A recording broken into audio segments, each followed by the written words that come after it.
수열의 귀납적 정의에 대해서 알아볼게요. 이 귀납적 정의란 이전 교육 과정에서는 점화식, 또 그 전에는 재귀식, 또 영어 교과서에서는 recursive라는 단어를 씁니다. 어찌됐건 이 모든 단어가 하나의 어떤 개념을 말하기 위해서 만들어진 것인데요. 자, 여러분들께 한번 예를 들어서 보여주도록 하겠습니다. an이라는 것은 n번째 항이죠. n번째 항에다가 뭔가를 곱했더니 an 더하기 1이 되었다. 그 다음 항이 되었다. 이렇게 말하면 우리가 귀납적 정의를 사용하고 있다라고 말해요. 먼저 양해를 드리겠습니다. 선생님은 귀납적 정의, 점화식, 재귀식을 좀 그냥 섞어서 이제 얘기하는 경우가 많아요. 그래서 제가 이 단어를 쓰건 이 단어를 쓰건 이 단어를 쓰건 바로 이런 존재를 얘기하고 있구나, 이렇게 너그럽게 이해를 해주셨으면 좋겠습니다. 그리고 꼭 an과 an 더하기 1만 있어야 되는 것은 아니고요. an 더하기 1을 제곱을 했더니 an 더하기 an 더하기 1이 되었다. 약간 이런 느낌도 괜찮습니다. 뭔가 좀 복잡해 보이긴 하죠. 근데 여러분들 귀납적 정의를 사용하는 이유는 우리가 수열이라는 존재 있잖아요. 그게 여러 가지가 있습니다. 몇만 개가 넘어요. 그래서 매번 일반 항을 사용해서 수열을 표현하기보다는 이 귀납적 정의를 이용해서 수열을 표현하는 것이 수열을 좀 더 자유롭게 표현하는 능력을 발휘하는 데 큰 도움이 돼요.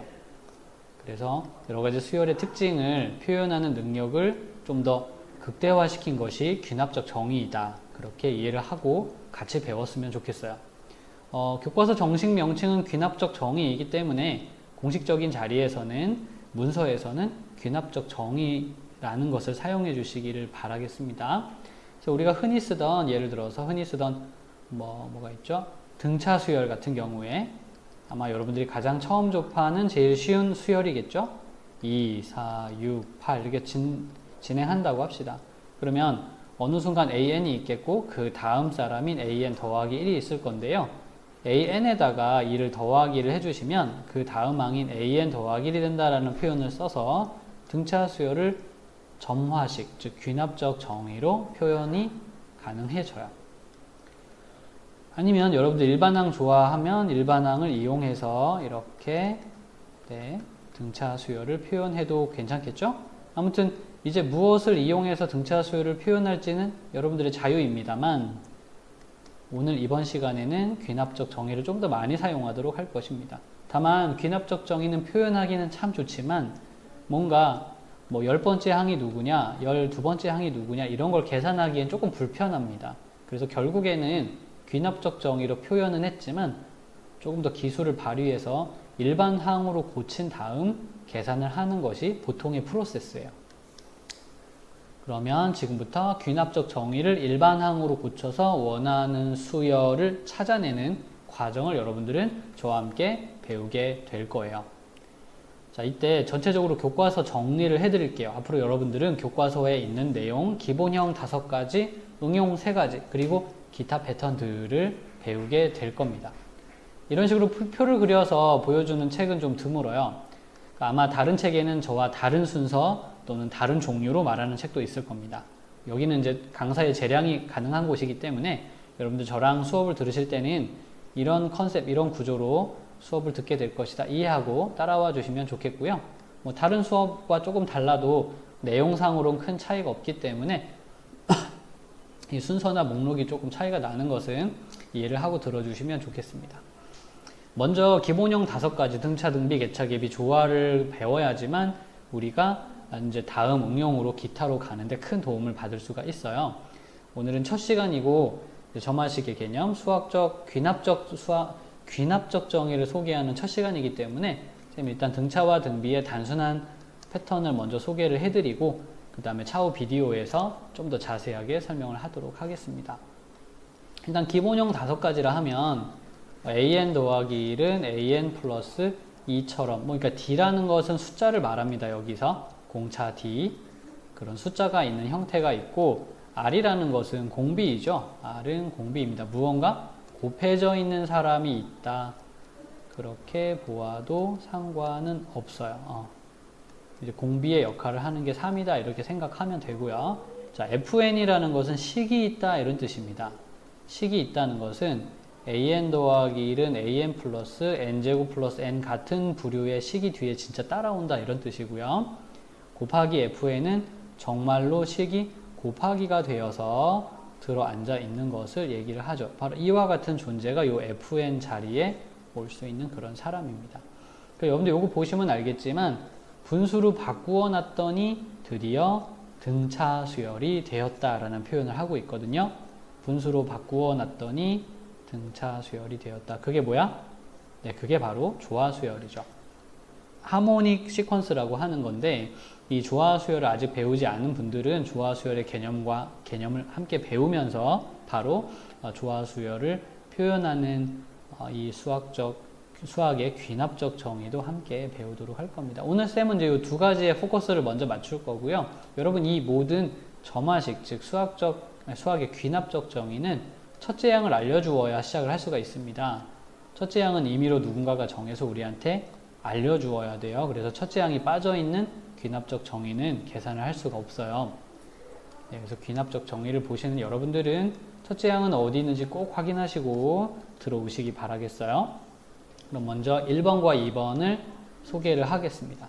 이 사람은 딱 모양이 생긴 게 1번 닮았죠? 그래서 딱 보자마자 알아요. 아, 너는 등차 수열이겠구나. 왜? 어떤 것에다가 3을 더하니까 그 다음 게 되니까 그게 등차 수열이고 공차 D는 3입니다. 그렇게 되면 일반항은 첫째 양의 n-1 D라는 공식을 외우고 있다가 첫째 양은 2라고 여기 써 있죠. 그리고 n-1 하고 공차 D는 3입니다. 3n-1이 바로 an이구나 이렇게 찾아냅니다. 그리고 나서 an을 가지고 10번째가 누군지 8번째가 누군지 기타 등등등 이런 거를 찾을 수가 있게 되는 거예요. 네, 그래서 등차 수열을 말할 때 이런 모양을 쓰는구나 지금 하나 배운 겁니다. 근데 이런 모양도 역시 등차 수열을 말하는 똑같은 표현이에요. 아니 이게 어떻게 등차 수열을 말하는 표현이 될 수 있을까? an 더하기 1, an 더하기 2라는 세 개의 숫자를 나열했다고 할 때 가운데에다 1을 곱한 것은 미안합니다. 1을 곱한 것은 양 옆을 더한 거와 같다 이렇게 얘기할 수 있기 때문이죠. 등차 중앙의 속성이죠. 이 방정식은 오직 등차 중앙만이 가질 수 있는 것입니다. 그래서 이 모양을 보고 너 등차 수열이구나 라고 깨닫는 거죠. 그러면 첫째 양과 공차가 있어야 하는데 첫째 양과 공차는 이 두 힌트로부터 무조건 구할 수가 있죠. 첫째 양은 1, 공차는 4. 그럼 an이라는 것은 첫째 양 플러스 n-1, 4가 되고요. 4n-3이 됩니다. 이렇게 얘기를 할 수가 있겠습니다. 역시 결국에는 점화식을 본 사람은 일반항을 찾아야 한다 라는 컨셉으로 계속 진행 중이죠. 네, 일반항을 찾아서 가야 한다라고 얘기를 할 수 있겠습니다. 됐죠? 그럼 다음 것도 보죠. 이번에는 이거 무슨 모양 닮았는지 한번 보자고요. an 플러스 1은 r, an이다. 그럼 여기 r이 있는데 이것이 공비의 역할을 하는 것이다 라는 거죠. 공비의 역할을 하는 것이다. 그러면 등비수열이네요. 그지? 딱 뭔가 곱했을 때 그 다음 게 나오니까 요거 공비가 있다는 건 등비수열이 존재한다라는 뜻과 똑같죠.